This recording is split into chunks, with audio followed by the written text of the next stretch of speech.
Today I'll be teaching you guys how you guys can move SafeMoon to your Trust wallet. It's pretty simple. First you need to add SafeMoon, and to add SafeMoon you need to go to this website called coinmarketcap.com. So on your browser go to this website, and over here where it says search, click on it and search for SafeMoon.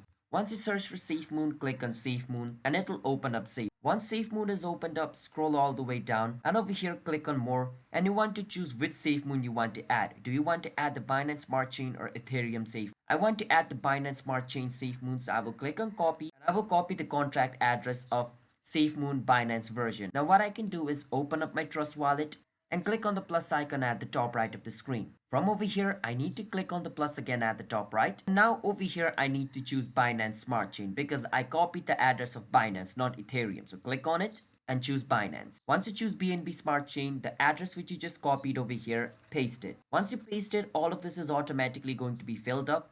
Now just click on import and your SafeMoon will be added on your Trust wallet.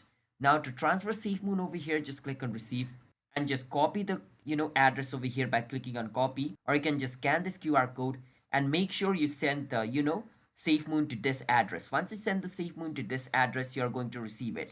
Now remember, this is BNB version of SafeMoon, so you need to understand which SafeMoon you're transferring. If you're transferring Ethereum SafeMoon, then when you're adding SafeMoon, make sure it's Ethereum version and make sure you copy Ethereum network over here. All right, so you need to understand which version of SafeMoon you want to transfer, whether it's BNB or Ethereum, because if you send an Ethereum SafeMoon on the BNB SafeMoon, then it's going to be transferred to the wrong person. So keep that in mind, which kind of SafeMoon you're trying to transfer. Okay, I hope you understand.